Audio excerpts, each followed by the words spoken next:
세례와 성찬, 구원의 방편 했던 거 또 하는 거 아니냐? 아닙니다. 그렇게 생각하시면 안 되고, 제목만 똑같지만 내용이 더 깊이 있게, 그러니까 첫 번째 배웠던 것에 대한 더 부연 설명이라고 이해하시면 됩니다. 세례와 성찬 2시간을 해야 되는데 기도하고 이어서 연결하는 것이다, 그렇게 생각하시면 되겠습니다. 그래서 구원의 방편, 말씀, 또 세례와 성찬, 기도가 있는데, 세례와 성찬은 은혜의 방편이다.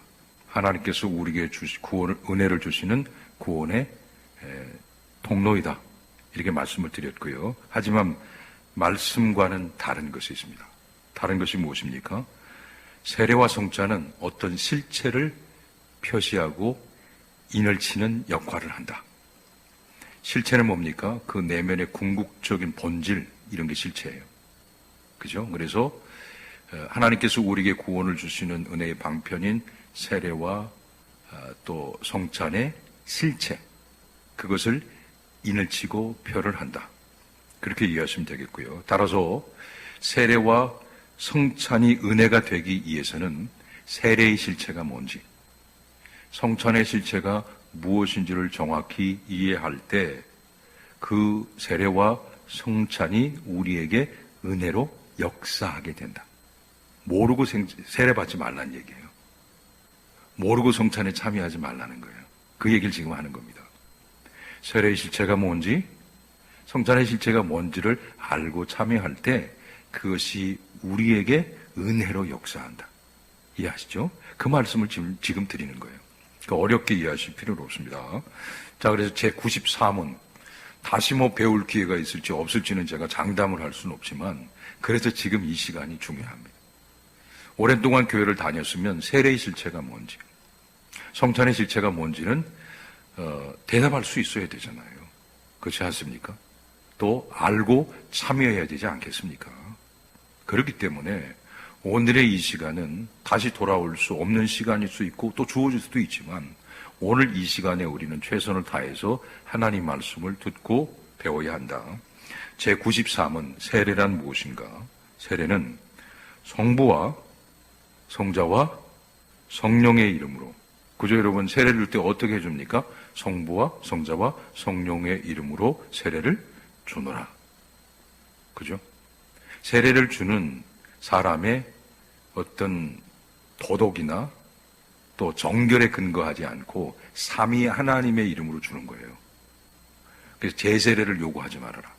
세례의 근거는 사람에 근거하지 않는다. 누구에게? 성삼위 하나님에게. 그죠? 성부와 성자와 성령의 이름으로 물로 씻는 성례. 이로써 우리가 그리스도에게 접붙여진다. 이거를 다른 말로 하면 연합한다는 거예요. 연합. 그죠? 첫째는 죄 씻음, 두 번째는 연합, 세 번째는 은혜 언약의 모든 은덕에 참여한다. 은혜 언약의 모든 은덕에 우리가 참여하는 놀라운 그 역사, 그것이 바로 세례인데, 네 번째, 우리가 주님의 소유가 되기로 약속함을 표하며 인치는 것이다. 이런 깊은 의미가 있어요.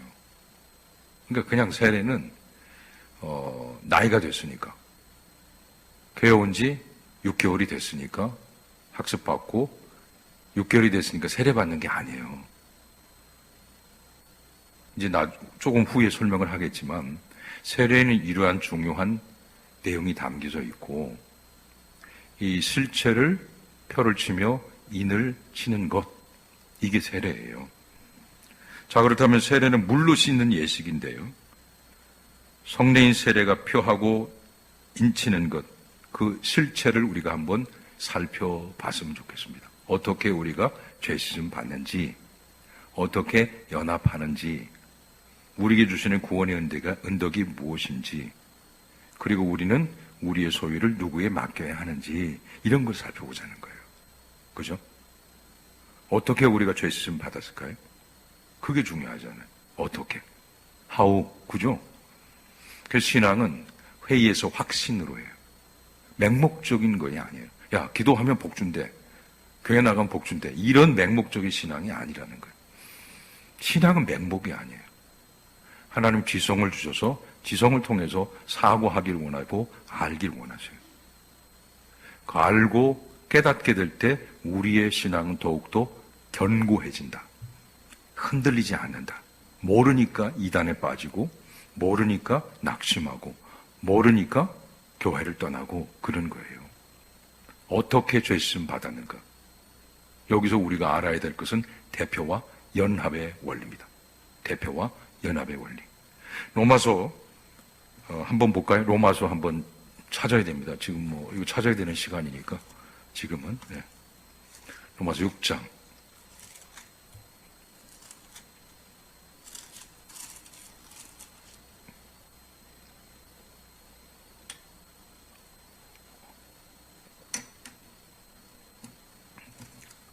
자, 3절 한번 볼까요? 3절, 4절 한번 보겠습니다. 이렇게 되어 있습니다. 우리 그리스도 예수와 합하여, 이게 합한다는 거 연합한다는 거잖아요. 세례를 받은 우리는 그의 죽으심과 합하여 세례를 받은 줄을 알지 못하느냐. 그러니까 죽을 때도 같이 죽었다는 거예요. 그렇잖아요. 죽을 때도. 그러면 우리가 그의 죽으심과 합하여 죽을 때 같이 죽었다. 세례를 받음으로 그와 함께 장사되었나니. 이렇게 되어 있잖아요. 여기서 우리가 알아야 될 것이 대표와 연합의 원리라는 거예요. 여러분, 예수님께서 십자가에 죽으실 때 옆에 있었던 사람 없었죠. 강도 2명밖에 없었잖아요. 그죠? 자, 그러면 다시 한번 묻습니다. 아담과 하와가 선악과를 따먹을 때 아담 옆에 있었던 사람, 나 그때 그 옆에 있었다. 그럼 나이가 몇 살입니까 도저히? 그죠? 말이 안 되잖아요. 이게 뭡니까? 대표와 연합의 원리예요. 이 말의 의미는 아담이 우리의 대표잖아요. 대표로 죄를 지었기 때문에 모든 인류에게 죄가 전가되는 것처럼 두 번째 아담이신 예수 그리스도께서 우리를 대표해서 죽으셨을 때 내가 죽었다는 거예요. 십자가에서. 네. 이걸 이해해야 돼요. 그의 죽으심, 그의 속량, 속죄로 말미암아 내가 십자가에 죽었고, 그죠? 죽었습니다. 내가 장사된 거예요. 죄에 대해서 죽고 이제는 하나님께 대하여 살게 된 영적 존재가 되었다는 겁니다. 이것과 합하여서 우리가 세례를 받는다. 그래서 그의 보혈로, 그의 피로 죄 씻음을 받는다. 물세례는 상징이잖아요. 그죠? 물세례를 받을 때 우리 죄가 씻겨나가는 것이 아니라 상징적 의미를 가지고 있는 것이고, 진짜 세례는 성령 세례가 중요하죠. 성령 세례. 그죠? 성령 세례는 언제 받습니까?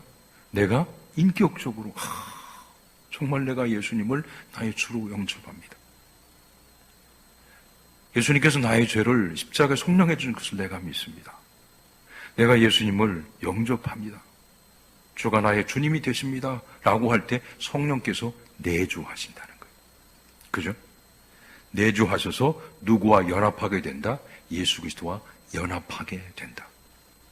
접붙인다라고 말했지만 하나가 되는 겁니다. 그래서 우리가 죄에 대해서는 죽고 죄 씻음 받고 이제 부활하신 예수 그리스도와 하나가 된 것입니다. 그죠? 그러므로 죄에 대해서 죽고 하나님께 대하여 산 자가 되었다. 그렇게 말씀합니다. 그때부터 우리는, 그렇죠? 그때부터 우리는 그 존재도 운명도 누구와 함께 하는 것입니까? 예수 그리스도와. 이게 세례예요. 그러니까 여러분, 그냥 세례를 받는다는 것은 이게 굉장히 심각한 문제죠. 이게 세례인데 나의 존재도 운명도 예수님과 함께 한다. 나는 이제 옛사람이 주와 함께 장사되었고 이제 내가 부활하신 그리스도와 함께 새로운 삶을 사는 하나님의 자녀로 산다. 그런 의미예요. 따라서 세례는 죄 씻음이에요. 그죠? 물로 씻지만 그리스도의 보혈이죠. 그리고 누구와 연합한다? 부활하신 예수 그리스도와 내가 하나가 되는 겁니다. 그리고 구원의 은혜의 언약 안에 있는 모든 은덕을 내가 누린다. 그 뭡니까?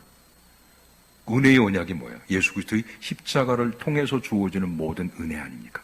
십자가, 속량, 죄사함, 영원한 생명, 부활, 하나님의 나라예요. 그죠? 이 모든 은덕에 내가 참여하게 되고, 우리가 누구의 소유가 됐다라고 하는 것을 고백하는 것이 세례라고요? 주의 소유가 됐다는 거예요. 그러니까 원래는 물로 들어갔다 나오잖아요. 세례라는 것이. 그죠? 그게 이제 정석인 세례인데 약식으로 우리가 여기서 하지만, 침례교는 목욕탕을 빌려야 됩니다. 목욕탕을 빌려서 어떻게 해요?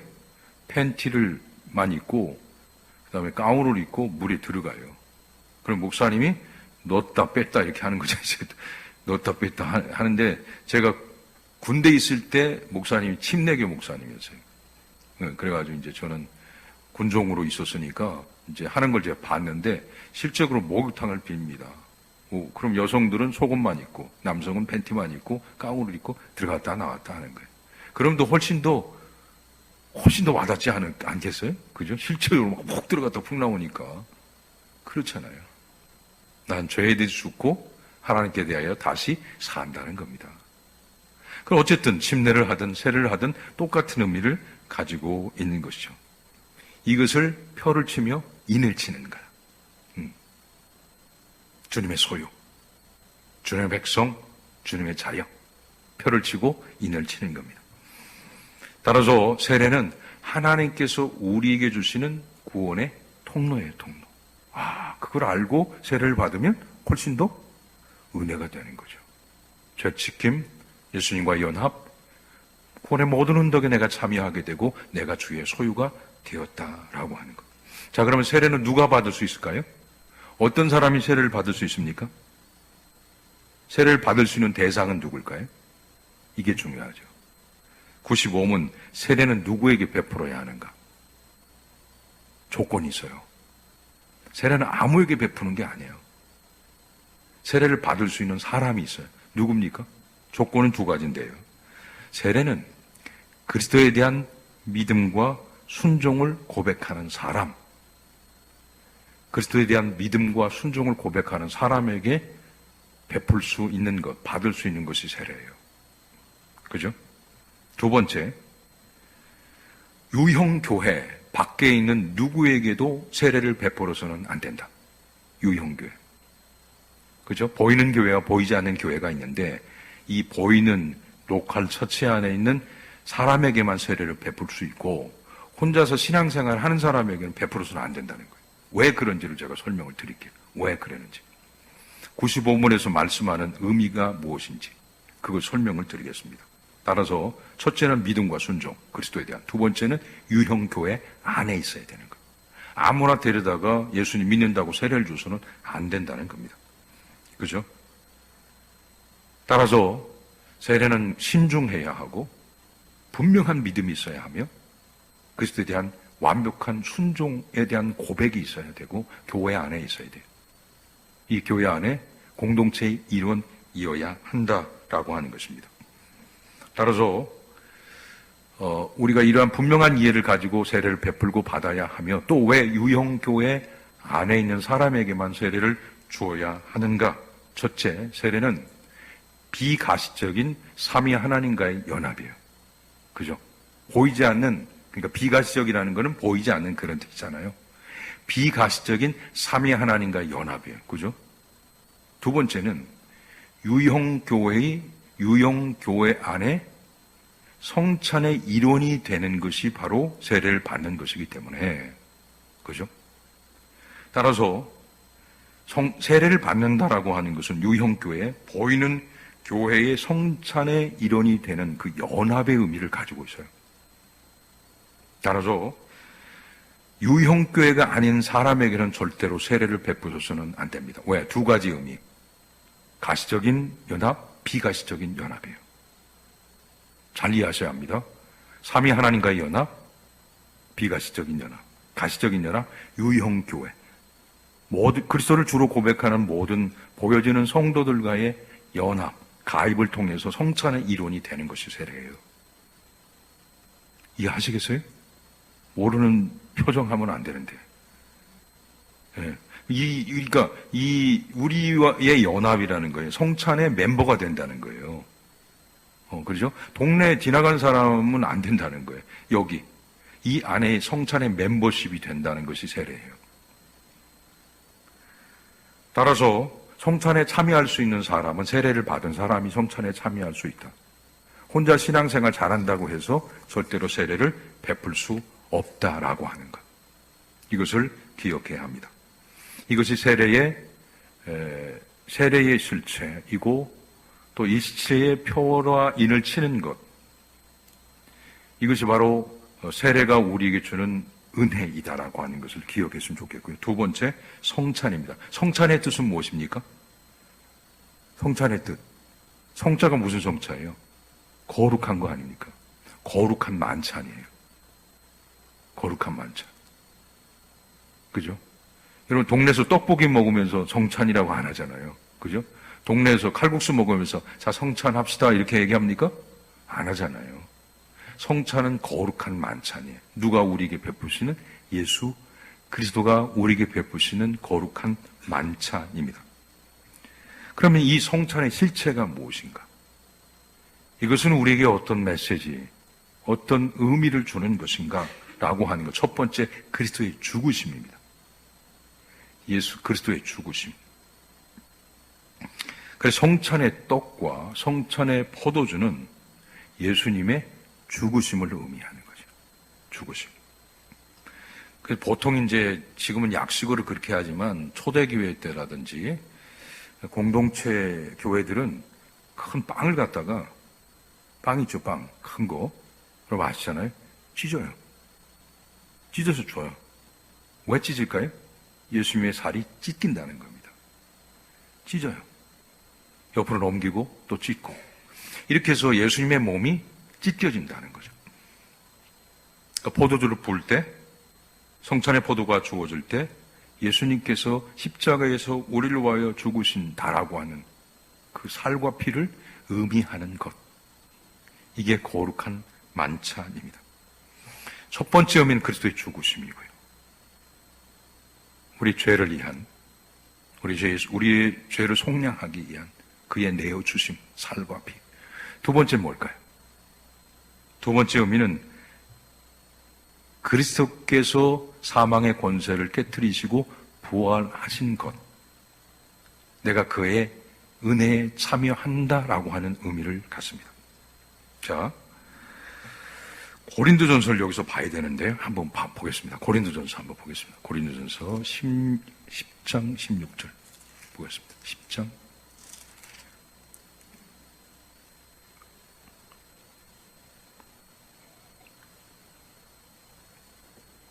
10장 16절 보세요. 보셨죠? 같이 한번 읽어봅니다. 우리가 축복하는 바 축복의 자는 그리스도의 피에 참여함이 아니며 우리가 떼는 떡은 그리스도의 몸에 참여함이 아니냐.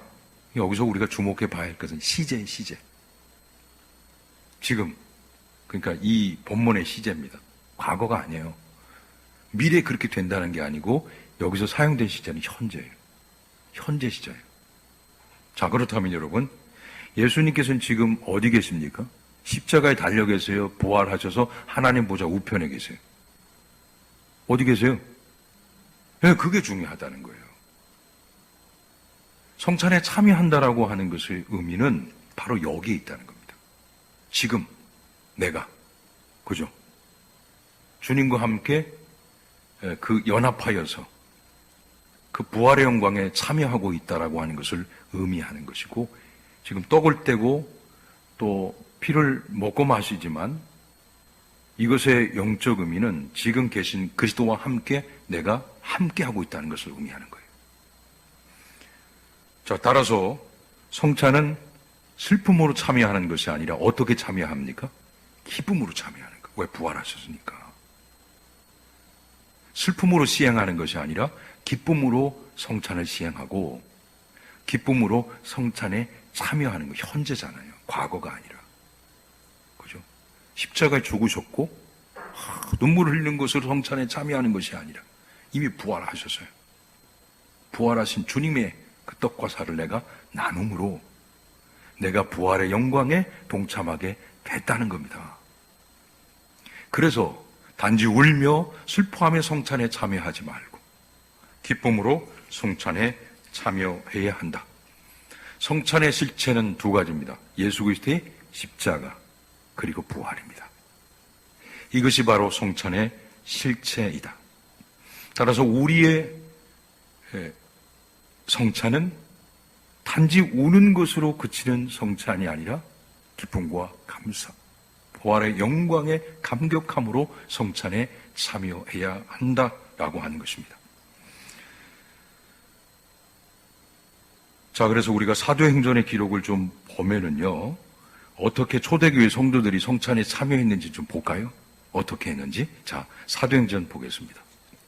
사도행전 2장 한번 볼까요? 2장.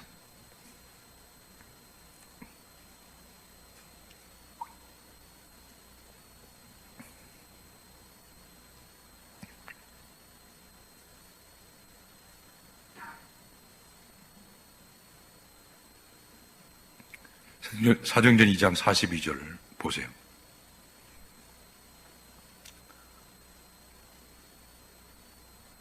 보시면 그들이 사도의 가르침을 받아 서로 교제하고 떡을 떼며 오로지 기도하기를 힘쓰니, 여기 떡을 뗀다는 건 성찬이잖아요.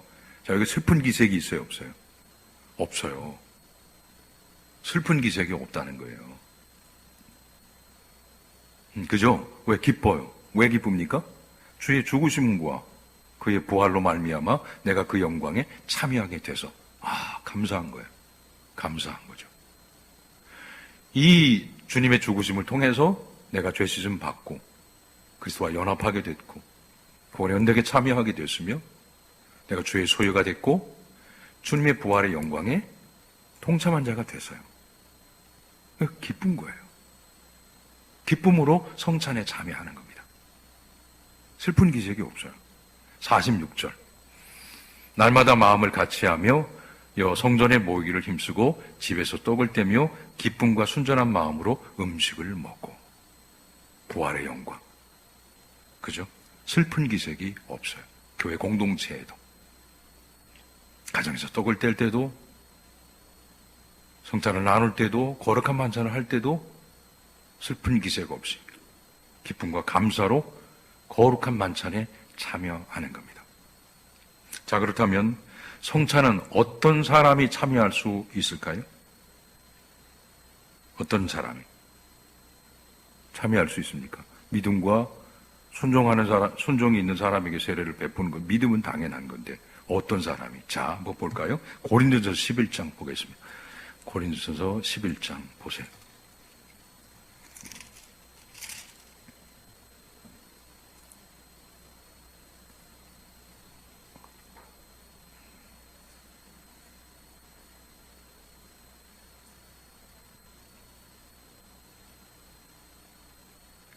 28절 보시면, 11장 28절 보시면, 보세요.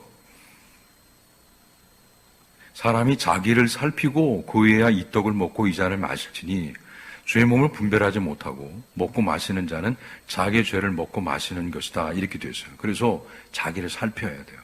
성찬에 참여할 수 있어요. 그렇지 않으면 이게 무슨 의미인지 모르고 참여하는 것은 자기의 죄를 먹고 마시는 거예요. 그러면 자기를 살핀다는 것은 뭘까요? 뭘 의미하는 겁니까? 여러분, 아는 사람 진짜 만원입니다. 올릴까요? 돈을 좀 올려야 되나? 아는 사람. 자기를 살핀다. 뭘 얘기하는 거예요? 정결이 아니에요. 사람들은 대부분 자기를 살핀다 그러면 자신의 정결을 살핀다 그래요. 이 정결을 살피라는 얘기가 아니에요. 그죠? 이 살핀다라고 하는 것은 정결을 의미하는 게 아닙니다. 정결법. 여러분, 정결법, 율법이 얼마나 엄격해요. 정결법 알죠? 손을 어떻게 씻고, 머리는 이제 우리가 가면 또 캐톨릭 가면 스커프로 가려라. 또 소피아 성당 이스탄불 가면 또 머리를 써라. 그럴 거 아닙니까? 정결법이잖아요. 그래서 콘스탄티노플이 잠깐 역사를 얘기하면 원래는 동로마의 수도가 콘스탄티노플이었는데 오스만 터키가 그 동로마를 점령하고 콘스탄티노플이 이스탄불로 바뀌어요. 오스만 터키에 의해서. 그리고 이슬람 국가가 되는 거예요. 그래서 교회가 기독교였다가 이슬람이었다가 이렇게 돼버린 거예요. 정결법 굉장히 강조하지 않습니까? 유대인들도 그렇고 이슬람도 그렇고 정결이 아니에요. 나를 살펴라. 정결이 아니에요. 여러분, 고린도후서 3장 5절을 한번 보실래요? 고린도후서 3장 5절. 고린도후서 3장 5절 보세요.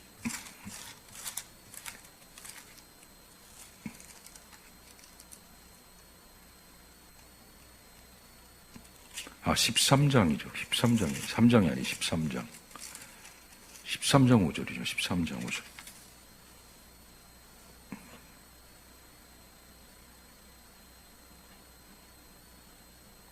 (13장 5절) 보면 뭐라고 되어 있냐면 너희는 믿음 안에 있는가 너희 자신을 시험하라 이렇게 되어 있어요. 따라서 자신을 살피라는 것은 믿음의 유무를 살피라는 거예요. 내가 예수 그리스도를 믿는가? 그 보혈, 죄사함, 부활의 그 영광을 내가 확신하고 있는가? 이걸 살피라는 거예요. 자, 구원은 무엇으로 받습니까? 오직 믿음인 것처럼 성천에 참여하는 유일한 조건은 오직 믿음이에요. 이게 중요해요. 자꾸만 은혜를 윤리로 끌어내리지 말라는 거예요. 우리는 기독교, 개혁주의 교회를 자꾸 유대교로, 이슬람교로, 캐톨릭으로 끌어내지 말고 우리 개혁주의 교회잖아요. 살피라고 그래서 너 죄를 살펴 이런 얘기가 아니라 오직 믿음 안에 있는가 너희 자신을 보라는 거예요. 구원은 오직 믿음으로 받은 것처럼, 그죠? 성천에 참여하는 유일한 조건은 뭡니까? 오직 뭡니까? 오직 뭡니까? 믿음이에요, 믿음.